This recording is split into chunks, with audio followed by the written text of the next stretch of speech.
ಹರಿಕಥಾಮೃತ ಸಾರ ಗುರುಗಳ ಕರುಣದಿಂದ ಪನಿತು ಪೇಳುವೆ ಪರಮ ಭಗವದ್ಭಕ್ತರಿದನಾದರದಿ ಕೇಳುವುದು. ಕಡು ಕರುಣೆ ನೀನೆಂದರಿದು ಹೇರುಡಲ ನೆಮಿಸುವೆ ನಿನ್ನಡಿಗೆ ಬೆಂಬಿಡದೆ ಪಾಲಿಸು ಪರಮ ಕರುಣಾಸೆಂದು ಎಂದೆಂದು. ನಡುವೆ ಬರುತ್ತಿಪ್ಪ ವಿಘ್ನವ ತಡೆದು ಭಗವನ್ನಾಮ ಕೀರ್ತನೆ ನುಡಿದು ನುಡಿಸೆನ್ನಿಂದ ಪ್ರತಿ ದಿವಸದಲ್ಲಿ ಮರೆಯದಲೇ. ಹರಿಭಕ್ತಿ ಸಾರದಲ್ಲಿ 3ನೇ ಪದ್ಯ. ಅನುಪಮ ಚಾರಿತ್ರ ಕರುಣಾವನದಿ ಭಕ್ತ ಕುಟುಂಬಿ ಯೋಗಿ ಜನ ಹೃದಯ ಪರಿಪೂರ್ಣ ನಿತ್ಯಾನಂದ ನಿಗಮನುತ. ವನಜನಾಭ ಮುಕುಂದ ಮುರಮರ್ದನ ಜನಾರ್ದನ ತ್ರೈಜಗತ್ಪಾವನ ಸುರಾರ್ಚಿತ ದೇವ ರಕ್ಷಿಸು ನಮ್ಮ ನನವರತ. ಸಾಟಿ ಇಲ್ಲದ ಮಹಿಮಾವಂತನೇ, ಕರುಣಾ ಸಮುದ್ರನೇ, ಭಕ್ತ ಕುಟುಂಬಿಯೇ, ಯೋಗಿ ಜನರ ಹೃದಯದಲ್ಲಿ ಪೂರ್ಣವಾಗಿ ನೆಲೆಸಿರುವವನೇ, ಸದಾ ಆನಂದಪೂರ್ಣನೇ, ವೇದಗಳಿಂದ ಸ್ತುತಿಸಲ್ಪಡುವವನೇ, ಪದ್ಮನಾಭನೇ, ಮುಕ್ತಿ ನೀಡುವವನೇ, ಮುರಾಸುರನನ್ನು ಸಂಹರಿಸಿದವನೇ, ಭಕ್ತರ ಸಂಸಾರವನ್ನು ಪರಿಹರಿಸುವವನೇ, 3 ಜಗತ್ತುಗಳನ್ನು ಪವಿತ್ರಗೊಳಿಸುವವನೇ, ದೇವತೆಗಳಿಂದ ಪೂಜಿತನಾದವನೇ, ದೇವನೇ ನಮ್ಮನ್ನು ಸದಾ ಪಾಲಿಸು ಅಂತ ಹೇಳ್ತಾ ಇದ್ದಾರೆ. ಇಲ್ಲಿ ಶ್ರೀರಾಮ ಮತ್ತು ಶ್ರೀಕೃಷ್ಣ ಎಂಬ 2 ಅವತಾರಗಳಿಗೆ ಅನ್ವಯಿಸುವ ವಿಶೇಷ ಹಿರಿಮೆಗಳು ಈ ಪದ್ಯದಲ್ಲಿ ನಿರೂಪಿತವಾಗಿದೆ ಅಂತ ಹೇಳ್ತಾ ಇದ್ದಾರೆ. ಅನುಪಮ ಚಾರಿತ್ರ ಅಂದರೆ ಹಿರಿಮೆ ಅಂತ ಅರ್ಥ. ಪರಮಾತ್ಮನ ಹಿರಿಮೆ ಎಷ್ಟಿದೆ ಅಂದರೆ ಹೋಲಿಸಲಾಗದಷ್ಟು ಉನ್ನತವಾಗಿದೆ. ಕರುಣಾವನಧಿ, ವನಧಿ ಅಂದರೆ ಸಮುದ್ರ. ಕರುಣಾವನಧಿ ಅಂತಂದರೆ ಕರುಣಾ ಸಮುದ್ರನಾಗಿದೆಯಪ್ಪ ಪರಮಾತ್ಮ. ಭಕ್ತ ಕುಟುಂಬಿ, ಭಕ್ತರನ್ನು ಕುಟುಂಬದ ಸದಸ್ಯರಂತೆ ನೋಡುವ ಕರುಣಾಳು ಆಗಿದ್ದೀನಿ ನೀನು. ಯೋಗಿ ಜನ ಹೃದಯ ಪರಿಪೂರ್ಣ, ಪರಮಾತ್ಮ ಸರ್ವರ ಹೃದಯದಲ್ಲೂ ಪೂರ್ಣನಾಗಿ ನೆಲೆಸಿರುವವನಾದರೂ ಅವನು ಹಾಗೆ ಗೋಚರಿಸುವುದು ಯೋಗಿಗಳಿಗೆ ಎಂಬ ಅರ್ಥದಲ್ಲಿ ಹೇಳ್ತಾ ಇದ್ದಾರೆ. ಜ್ಞಾನಯೋಗಿಗಳು, ಕರ್ಮಯೋಗಿಗಳು, ಭಕ್ತಿಯೋಗಿಗಳು ಮತ್ತು 3 ವಿಧ ಯೋಗಿಗಳಿದ್ದಾರೆ. ಈ ರೀತಿಯಾಗಿ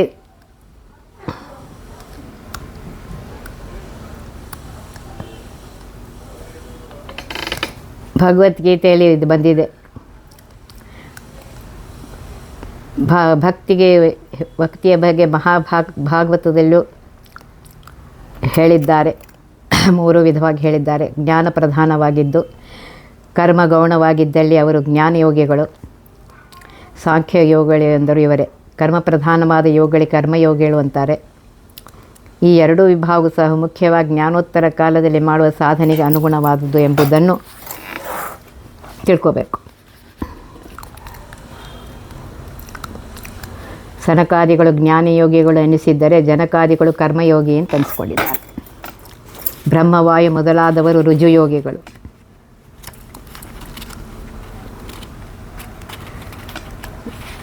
ನಿತ್ಯಾನಂದ, ಸದಾ ಯಾವಾಗಲೂ ಪೂರ್ಣಾನಂದದಿಂದ ಇರುವವನು ಅಂತ ಅರ್ಥ.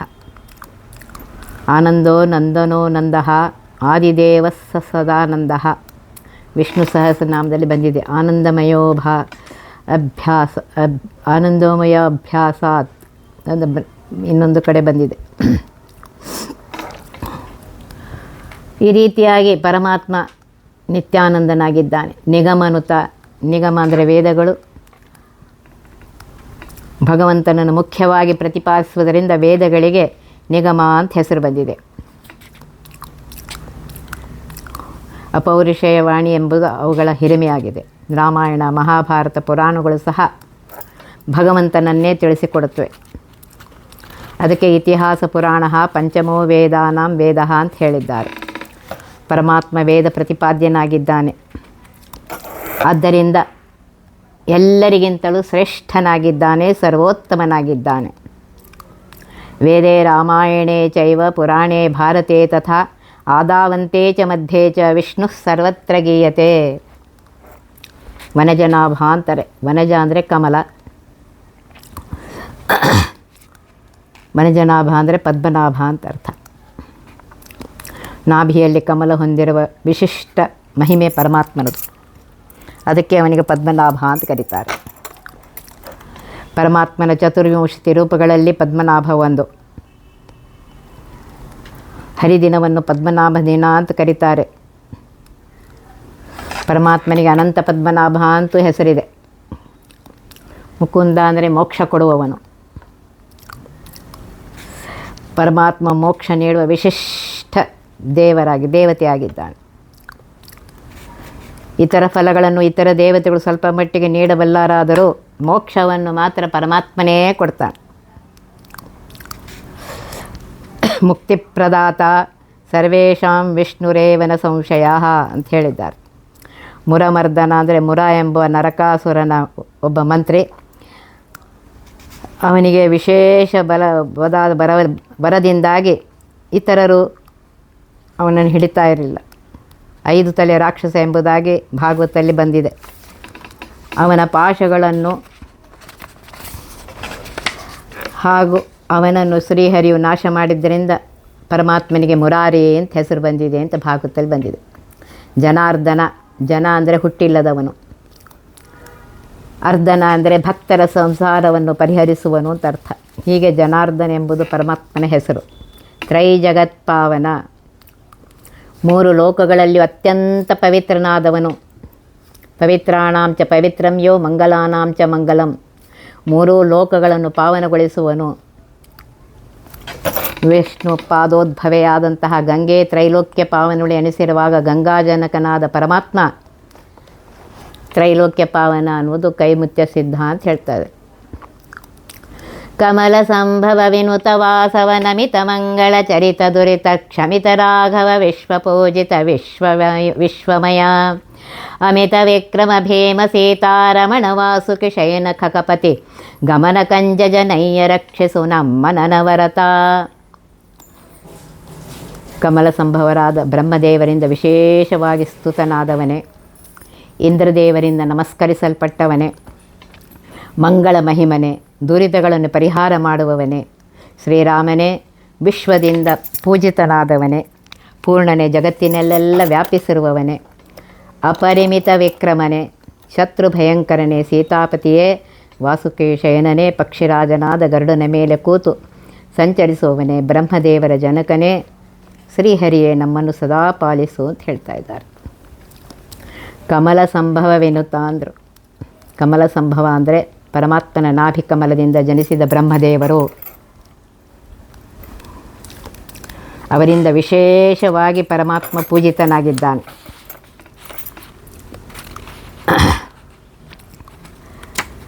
ನಿತ್ಯ ದೇವ ಪೂಜೆಯಲ್ಲಿ ಅಭಿಷೇಕ ವಿಧಾದ ಮಂತ್ರಗಳಲ್ಲಿ ಪ್ರಧಾನವೆನಿಸಿರುವ ಜಿತಂತೆ ಸ್ತೋತ್ರವು ಬ್ರಹ್ಮದೇವರಿಂದ ಮಾಡಲ್ಪಟ್ಟ ಸ್ತೋತ್ರ ಅಂತ ಹೇಳಿ ಬಂದಿದೆ ಪಂಚರಾತ್ರದಲ್ಲಿ.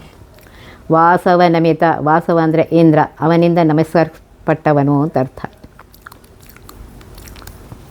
ಇಂದ್ರನು ರಾವಣರ ಯುದ್ಧ ಪ್ರಸಂಗದಲ್ಲಿ ಶ್ರೀರಾಮದೇವರಿಗೆ ತನ್ನ ರಥವನ್ನು ನೀಡಿ ಪೂಜಿಸಿದ್ದು, ಕೃಷ್ಣಾವತಾರದಲ್ಲಿ ಗೋವರ್ಧನ ಇತ್ಯಾದಿ ಅನೇಕ ಪ್ರಸಂಗಗಳಲ್ಲಿ ಶ್ರೀಕೃಷ್ಣನಿಗೆ ನಮಸ್ಕಾರ ಮಾಡಿದ್ದು ಪ್ರಸಿದ್ಧವಾಗಿದೆ. ಮಂಗಳಚರಿತ ಅಂದರೆ ಮಂಗಳಕರವಾದ ಮಹಿಮೆ ಉಳ್ಳವನು. ಅಂದರೆ ಕೂಡುವುದು, ನಿಲ್ಲುವುದು ಮೊದಲಾದ ತನ್ನ ಪ್ರತಿ ಕಾರ್ಯವನ್ನು ಸಹ ಮಂಗಳಮಯವನ್ನಾಗಿ ಮಾಡುತ್ತಾನೆ. ಲೋಕಕ್ಕೆ ಮಂಗಳಕರವನ್ನಾಗಿಯೂ ಮಾಡುವನು, ಹೊಂದಿದವನು ಅಂತ ಅರ್ಥ ಇದೆ. ದುರಿತ ಕ್ಷಮಿತ, ದುರಿತಗಳನ್ನು ನಾಶಪಡಿಸುವವನು, ಕ್ಷಮಿಸುವವನು ಅಂತ ಅರ್ಥ. ವಿಶ್ವಪೂಜಿತ ಅಂದರೆ ಲೋಕದಿಂದ ಪೂಜಿತನಾದವನು. ವಿಶ್ವ ಶಬ್ದವಾಚ್ಯರಾದ ವಾಯುದೇವರಿದ್ದಲೂ ಪೂಜಿತ ಅಂತ ಅರ್ಥ. ವಿಶ್ವ ಎಂಬುದು ವಿಷ್ಣು ಸಹಸ್ರನಾಮದ ಮೊದಲನೇ ಪದ. ಆ ಹೆಸರಿನ ರೂಪವು ಇದೆ ಎಂಬುದು ವಿಶೇಷ.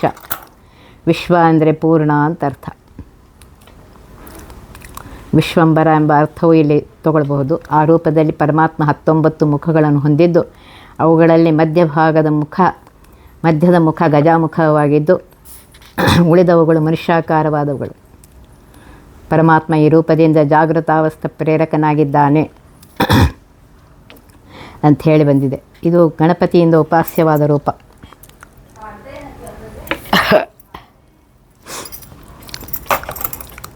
ಅವನು ಗಜಮುಖನಾಗಿದ್ದು ಅದಕ್ಕೆ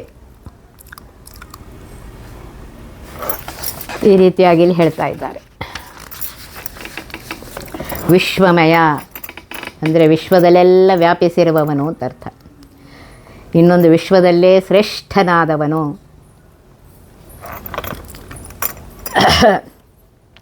ಈ ರೀತಿಯಾಗಿ ವಿಶ್ವದಲ್ಲಿ ಶ್ರೇಷ್ಠನಾದವನು, ಸರ್ವೋತ್ತಮನಾದವನು ಪರಮಾತ್ಮ. ಅಮಿತ ವಿಕ್ರಮ, ಮಿತಿಯಿಲ್ಲದ ಅಪರಿಮಿತವಾದ ಪರಾಕ್ರಮಶಾಲಿ. ಪ್ರದ್ಯುಮ್ನೋ ಅಮಿತ ವಿಕ್ರಮ ಅಂತ ವಿಷ್ಣು ಸಹಸ್ರನಾಮದಲ್ಲಿ ಬಂದಿದೆ. ಭೀಮ ಅಂತಂದರೆ ಶತ್ರು ಭಯಂಕರ ಅಂತ ಅರ್ಥ. ಇನ್ನೊಂದು ಅರ್ಥದಲ್ಲಿ ಸಕಲ ವಿದ್ಯೆಗಳ ನೆಲೆ ಅಂತ ಹೇಳಿ ಅರ್ಥ ಬರ್ತಾ ಇದೆ. ಭಕ್ತರಿಗೆ ಭೀಮ ಅಂದರೆ ಭಯ ಬೇಡ ಅಂಥೇಳಿ ಅಭಯ ನೀಡುವುದರಿಂದಲೂ ಪರಮಾತ್ಮನಿಗೆ ಭೀಮ ಅಂತ ಹೆಸರು. ವಿಷ್ಣು ಸಹಸ್ರನಾಮ ಬಂದಿದೆ, ಭೀಮೋ ಭೀಮ ಪರಾಕ್ರಮ ಅಂಥೇಳಿ. ಖಗಪತಿ ಗಮನ, ಖಗ ಅಂದರೆ ಪಕ್ಷಿ, ಖಗಪತಿ ಗರುಡ ಗಮನ ಅಂತ ಅರ್ಥ. ಗಗನದಲ್ಲಿ ಸಂಚರಿಪ ಗರುಡ ದೇವನೇ ತುರಗ ಅಂತ ಬಂದಿದೆ, ಪುರಂದಾಸರು ಹೇಳಿದ್ದಾರೆ. ಇದು ಪರಮಾತ್ಮನ ಸರ್ವೋತ್ತಮತ್ವಕ್ಕೆ ದ್ಯೋತಕವಾಗಿದೆ. ಕಂಜಜನಯ್ಯ, ಕಂಜಜ ಅಂದರೆ ಅಂದರೆ ನೀರು, ಕಂಜ ಅಂತಂದರೆ ಜಲಜ. ಕಮಲದಲ್ಲಿ ಹುಟ್ಟಿದ ಬ್ರಹ್ಮದೇವರು ಕಂಜಜ. ಅಯ್ಯ ಅಂದರೆ ಅವರ ತಂದೆ ಬ್ರಹ್ಮಜನಕ ಅಂತ ಅರ್ಥ. ಕ್ಷೀರವಾರಿಧಿ ಶಯನ ಶಾಂತಾಕಾರ ವಿವಿಧ ವಿಚಾರ ಗೋಪಿ ಜಾರನವನೀತ ಚೋರ ಚಕ್ರಾಧಾರ ಭವದೋರ ಮಾರಪಿತ ಗುಣಾಹಾರ ಸರಸಾಕಾರ ರಿಪು ಸಂಹಾರ ತುಂಬುರು ನಾರದ ಪ್ರಿಯ ವರದ ರಕ್ಷಿಸು ನಮ್ಮ ನನವರತ. ಅಪ್ಪ ಕ್ಷೀರಾಬ್ಧಿ ಶಯನನಾಗಿರುವವನೇ, ಶಾಂತರೂಪನೇ, ಬಗೆ ಬಗೆಯ ವಿಶಿಷ್ಟವಾದ ನಡೆಯುಳ್ಳವನೇ, ಗೋಪಿ ಜಾರನೇ, ನವನೀತ ಚೋರನೇ, ಚಕ್ರಕ್ಕೆ ಆಧಾರನಾಗಿರುವವನೇ, ನಿತ್ಯ ಮುಕ್ತನೇ, ಮನ್ಮಥ ಜನಕನೇ, ಗುಣಗಳನ್ನೇ ಹಾರವನ್ನಾಗಿ ಉಳ್ಳವನೇ, ಸರಸವಾದ ರೂಪವುಳ್ಳವನೇ, ಶತ್ರು ಸಂಹಾರಕನೇ, ತುಂಬುರು ನಾರದರಿಗೆ ಪ್ರಿಯನಾದವನೇ, ವರ ನೀಡುವವನೇ, ಅಂತಹ ನೀನು ನಮ್ಮನ್ನು ಸದಾ ರಕ್ಷಿಸು ಅಂತ ಬೇಡ್ಕೊತಾ ಇದ್ದಾರೆ. ಇಲ್ಲಿ ಪರಮಾತ್ಮನ ಸ್ತೋತ್ರವನ್ನು ಮುಂದುವರಿಸ್ತಾ ಇದ್ದಾರೆ. ಇದರಲ್ಲಿ ಕ್ಷೀರಸಾಗರ ಶಯನ ಈ ಶಬ್ದದಿಂದ ಮುಕ್ತರಿಗೆ ಆಶ್ರಯ ನೀಡುವವನು ಅಂತ ಅರ್ಥ. ಶ್ವೇತ ದ್ವೀಪವಿರುವುದು ಕ್ಷೀರಸಾಗರದ ಮಧ್ಯೆ. ಅದು ಶ್ರೀಹರಿಯ 3 ಧಾಮಗಳಲ್ಲಿ ಒಂದು ಎಂಬುದು ಸುಪ್ರಸಿದ್ಧ. ಕ್ಷೀರಸಾಗರ ಎಂಬಲ್ಲಿ ಕ್ಷೀರ ಎಂಬುದು ಶಾಸ್ತ್ರ ಸಂಗೀತ, ಕ್ಷೀರಸಾಗರದಲ್ಲಿ ಎಂದರೆ ಶಾಸ್ತ್ರ ಸಮುದ್ರದಲ್ಲಿ ಪವಡಿಸಿದವನು ಅಂತ ಅರ್ಥ ಆಗ್ತದೆ. ಅಂದರೆ ಸಕಲ ಶಾಸ್ತ್ರಗಳಿಂದಲೂ ಸರ್ವೋತ್ತಮ ಎಂದು ಪ್ರತಿಪಾದಿತನಾದವನು. ಇಲ್ಲಿ ವಿಶೇಷ ಅರ್ಥವನ್ನು ಹೇಳ್ತಾ ಇದ್ದಾರೆ. ವೇದೇ ರಾಮಾಯಣೇ ಚೈವ ಪುರಾಣೇ ಭಾರತೆ ತಥಾ ಆದಾವಂತೆ ಚ ಮಧ್ಯೆ ಚ ವಿಷ್ಣು ಸರ್ವತ್ರ ಗೀಯತೆ ಅಂತ ಹೇಳಿದ್ದಾರೆ. ಎಲ್ಲ ಪುರಾಣಗಳಲ್ಲಿಯೂ ಎಲ್ಲ ಕಡೆಗೂ ಪರಮಾತ್ಮನೇ ಸರ್ವೋತ್ತಮ, ಸರ್ವಶ್ರೇಷ್ಠ ಅಂಥೇಳಿ ಹೇಳಿದ್ದಾರೆ. ಶಾಂತಾಕಾರ ಇಲ್ಲಿ ಹೇಳ್ತಾ ಇದ್ದಾರೆ. ಪರಮಾತ್ಮನಿಗೆ ನಮ್ಮಂತಹ ಪ್ರಾಕೃತ ದೇಹವಿಲ್ಲ.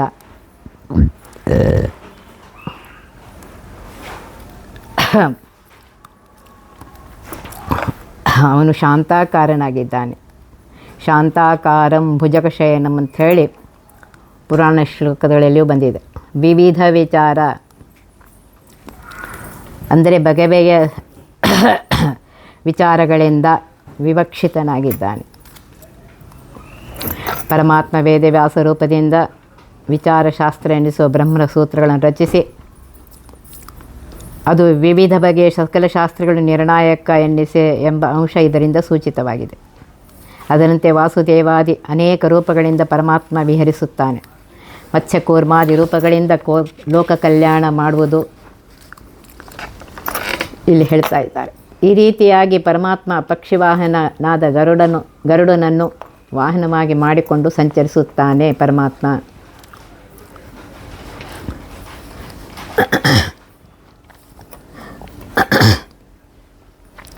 ಗೋಪಿ ಜಾರ ಎಂಬುದು ಶ್ರೀಕೃಷ್ಣನ ವಿಶಿಷ್ಟವಾದ ಹಿರಿಮೆಗಳಲ್ಲಿ ಒಂದು ಅಂತ ಹೇಳ್ತಾರೆ. ಮೇಲ್ನೋಟಕ್ಕೆ ಜಾರ ಎಂಬ ಪದ ದೋಷ ಸೂಚಕವಾಗಿರಬಹುದು, ಆದರೆ ಶ್ರೀಕೃಷ್ಣನಿಗೆ ಮಾತ್ರ ಅದು ಅಗಾಧ ಹಿರಿಮೆಯನ್ನು ವರ್ಣಿಸುವಂತಹ ಪದ ಅಂತ ಹೇಳ್ತಾ ಇದ್ದಾರೆ. ಗೋಪಿಯರು ಮೂಲತಃ ದೇವಲೋಕದ ಅಪ್ಸರೆಯರು. ವಿಶೇಷ ತಪಸ್ಸನ್ನು ಆಚರಿಸಿ ರಮಾವೇಶವನ್ನು ಹೊಂದುವ ಮೂಲಕ ಶ್ರೀಕೃಷ್ಣನ ಪರಿಗ್ರಹಕ್ಕೆ ಅರ್ಹತೆಯನ್ನು ಪಡೆದವರು, ಆ ಮೂಲಕ ವಿಶೇಷವಾದ ಸಿದ್ಧಿಯನ್ನು ಪಡೆದವರು.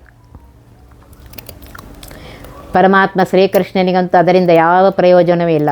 ಆದರೂ ಅವರ ಕಲ್ಯಾಣಕ್ಕಾಗಿ ಹಾಗೆ ಅವರನ್ನು ಸ್ವೀಕರಿಸಿ ಅವರ ಲಿಂಗದೇಹ ಭಂಗವಾಗುವಂತಹ ಪರಮಾನುಗ್ರಹವನ್ನು ಮಾಡಿದ ಎಂದು ನಿರ್ಣಯ.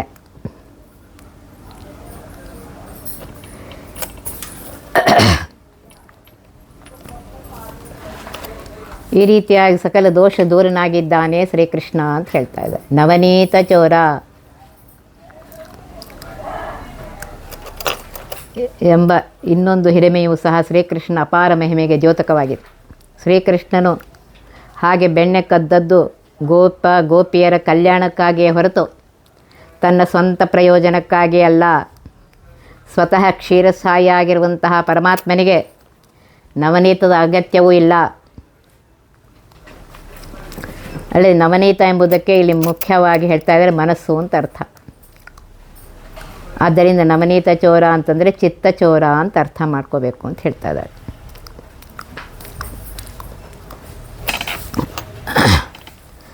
ನವನೀತ ಅಂತ ಅನ್ನಕ್ಕೆ ಇನ್ನೊಂದು ಹೇಳ್ತಾ ಇದ್ದಾರೆ. ನವನೀತಕ್ಕೆ ಅಭಿಮಾನಿ ದೇವತೆಯಾದ ವಾಯುದೇವರಿಲ್ಲಿ, ಬೆಣ್ಣೆಗೆ ಅಭಿಮಾನಿ ದೇವತೆಯಾದ ವಾಯುದೇವರ ಮೇಲೆ ತನಗಿರುವ ಅಪಾರ ಪ್ರೀತಿಯನ್ನು ಶ್ರೀಕೃಷ್ಣ ಹಾಗೆ ಬೆಣ್ಣೆ ಕದಿಯುವ ಮೂಲಕ ತೋರಿಸಿಕೊಟ್ಟ ಅಂತಲೂ ತಿಳ್ಕೊಬೋದು. ಶ್ರೀಕೃಷ್ಣ ಬೆಣ್ಣೆಯನ್ನು ತಿಂದದ್ದಲ್ಲದೆ ಅದನ್ನು ಮೈಗೂ ಸಹ ಹಚ್ಚಿಕೊಳ್ಳುತ್ತಿದ್ದ ವಿವರ ಶ್ರೀಮದ್ ಭಾಗವತದಲ್ಲಿ ಬಂದಿದೆ. ಇದು ಇನ್ನೂ ಹೆಚ್ಚಾಗಿ ಶ್ರೀಕೃಷ್ಣನಿಗೆ ವಾಯುದೇವರ ಮೇಲಿರುವ ಪ್ರೀತಿಯ ದ್ಯೋತಕ ಎಂದು ಸೂಚಿಸ್ತಾ ಇದೆ. ನವನೀತ ಅಂತಂದರೆ ಬೆಣ್ಣೆ. ಚಕ್ರಾಧಾರ ಅಂದರೆ ಚಕ್ರಪಾಣಿ, ಕೈಯಲ್ಲಿ ಚಕ್ರವನ್ನು ಹಿಡಿದುಕೊಂಡಿದ್ದಾನೆ ಶ್ರೀಕೃಷ್ಣ.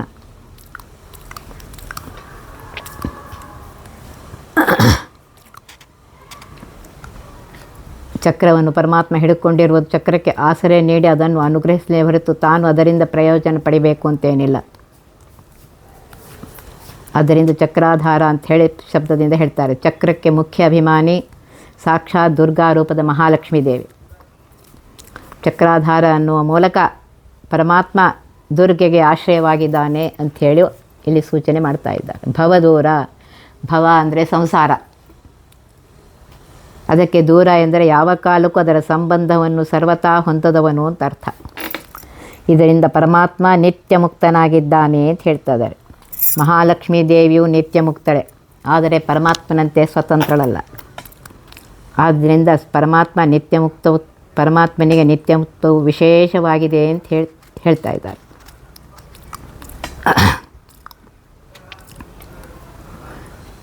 ಸಕಲ ದೋಷ ದೂರ ಅಂತ ಹೇಳ್ತಾರೆ. ಚಿಂತಾ ಸಂತಾಪ ಲೇಪೋದ್ಭವ ಮೃತಿ ಮುಖರಾತಿ ದೋಷಾತಿ ದೂರಂ ತತ್ವಪ್ರಕಾಶದಲ್ಲಿ ಬಂದಿದೆ. ಅಂದರೆ ಶಿವಾದಿ ದೇವತೆಗಳ ಚಿಂತನೆಗೂ ಎಟುಕದವನು ಪರಮಾತ್ಮ ಅಂತ ಹೇಳ್ತಾ ಇದ್ದಾರೆ. ಭವ ಅಂದರೆ ಇಲ್ಲಿ ಶಿವ ಅಂತ ಅರ್ಥ ಇಟ್ಕೊಂಡು. ಮಾರಪಿತ, ಮಾರ ಅಂದರೆ ಮನ್ಮಥ ಜನಕನಾಗಿದ್ದಾನೆ ಪರಮಾತ್ಮ. ಮನ್ಮಥ ತ್ರಿಲೋಕ ಸುಂದರನಾಗಿದ್ದಾನೆ. ಪರಮಾತ್ಮ ಅವನ ಪಿತ ಅಂತಂದರೆ ಅವನಿಗಿಂತಲೂ ಅನಂತಪಟ್ಟು ಮಿಗಿಲಾದ ಸೌಂದರ್ಯೋಪೇತನಾಗಿದ್ದಾನೆ ಅಂತ ಇಲ್ಲಿ ಹೇಳ್ತಾ ಇದ್ದಾರೆ. ಸಾಕ್ಷಾತ್ ಮನ್ಮಥ ಭಾಗವತದಲ್ಲಿ ಬಂದಿದೆ. ಪುರಂದಾಸರು ಒಂದು ಕಡೆ ಹೇಳ್ತಾರೆ, ಲಾವಣ್ಯದಲ್ಲಿ ನೋಡೆ ಲೋಕಮೋಹಕನಯ್ಯ. ಅಂದರೆ ಪರಮಾತ್ಮ ಎಷ್ಟು ಸುಂದರನಾಗಿದ್ದಾನೆ, ಅಪಾರ ಸುಂದರನಾಗಿದ್ದಾನೆ ಅಂತೇಳಿ ಹೇಳ್ತಾ ಇದ್ದಾರೆ. ಗುಣಹಾರ, ಗುಣಗಳನ್ನೇ ಮಾಲೆಯನ್ನಾಗಿ ಹೊಂದಿದವನು. ಗುಣಮಾಣಿಕ್ಯ ಮಂಡನಂ ಅಂಥೇಳಿ ಹೇಳಿದ್ದಾರೆ. ಹಾಗೆ ಪರಮಾತ್ಮ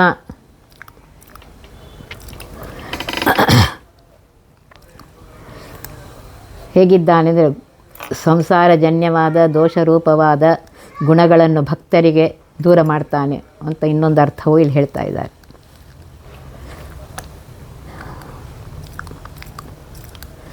ಈ ರೀತಿಯಾಗಿ ಪರಮಾತ್ಮ ಸರಸಾಕಾರ, ಪರಮಾತ್ಮನದು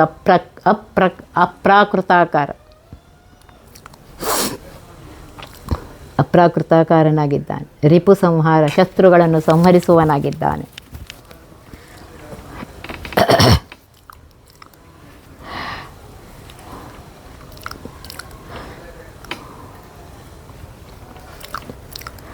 ತುಂಬುರು ನಾರದ ಪ್ರಿಯ. ತುಂಬುರು ಗಂಧರ್ವರಾಜ, ನಾರದರಂತೂ ದೇವರ್ಷಿಗಳು. ಇಬ್ಬರು ತಮ್ಮ ಅಸಾಧಾರಣ ಗಾನ ಕೌಶಲ್ಯಕ್ಕೆ ಪ್ರಸಿದ್ಧರಾಗಿದ್ದಾರೆ. ಅಂತಹ ಗುಣಗಳ ಗಣಿಯಾದ್ದರಿಂದಲೇ ಪರಮಾತ್ಮನ ಗುಣಗಾನ ಅವರಿಗೆ ಅತ್ಯಂತ ಪ್ರಿಯವಾದುದು ಅಂತ ಇಲ್ಲಿ ಭಾವ ಹೇಳ್ತಾ ಇದ್ದಾರೆ. ಶ್ರೀಹರಿಯು ಸಕಲ ಗುಣಪೂರ್ಣನಾಗಿದ್ದಾನೆ ಅಂತೇಳಿ ಹೇಳ್ತಾ ಇದ್ದಾರೆ.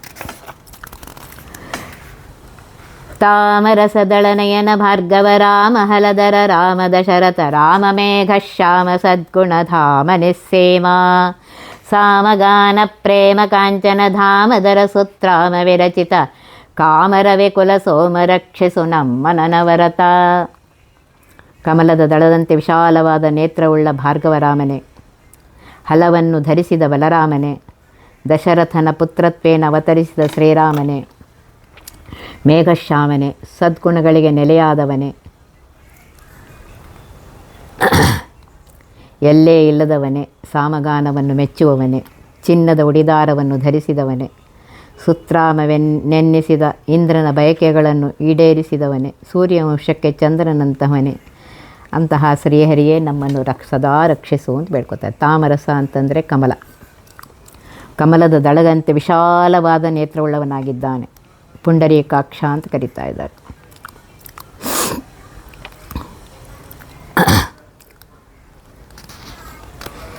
ಇನ್ನೊಂದು ಇಲ್ಲಿ ಜ್ಞಾನದ ಸಂಕೇತವಾಗಿದೆ. ಪರಮಾತ್ಮ ಯಾವುದೇ ಬಗೆಯ ಅಜ್ಞಾನ ಮಿಥ್ಯಾಜ್ಞಾನವನ್ನು ಸಹ ಸರ್ವತಾ ಹೊಂದದೆ ಸರ್ವಜ್ಞನಾಗಿದ್ದಾನೆ ಅಂತ ಹೇಳ್ತಾ ಇದ್ದಾರೆ. ಭಾರ್ಗವರಾಮ ಎಂದರೆ ಪರಶುರಾಮ. ಭೃಗುವಂಶದಲ್ಲಿ ಜಮದಗ್ನಿಯ ಪುತ್ರನಾಗಿ ಅವತರಿಸಿದಿಂದ ಅವರಿಗೆ ಭಾರ್ಗವರಾಮ ಅಂತ ಹೆಸರು. ಹಲಧರ ರಾಮ, ಹಲ ಅಂದರೆ ನೇಗಿಲು, ನೇಗಿಲನ್ನು ಆಯುಧವನ್ನಾಗಿ ಧರಿಸಿರುವಂತಹ ರಾಮ ಅಂದರೆ ಬಲರಾಮ.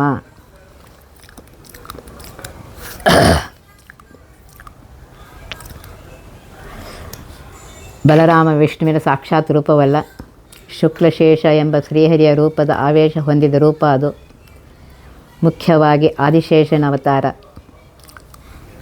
ಪರಮಾತ್ಮನ ಆವೇಶದಿಂದಾಗಿ ವಿಶೇಷ ಸಾಧನೆಗಳು ಮಾಡಿದ್ದು ಇದರ ಹಿರಿಮೆ. ಅದನ್ನು ಸೂಚಿಸಲೆಂದೇ ಹಲಧರಾಮ ಅಂತ ಇಲ್ಲಿ ಹೇಳ್ತಾ ಇದ್ದಾರೆ. ದಶರಥ ರಾಮ, ದಶರಥನ ಪುತ್ರನಾಗಿ ಅವತಾರ ಮಾಡಿದ ರೂಪ.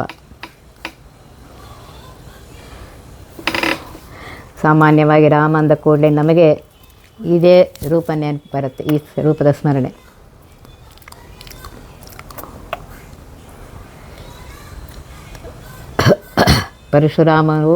ಪರಶುರಾಮ ರೂಪವು ಪರಮಾತ್ಮನ ಸಾಕ್ಷಾತ್ ರೂಪ.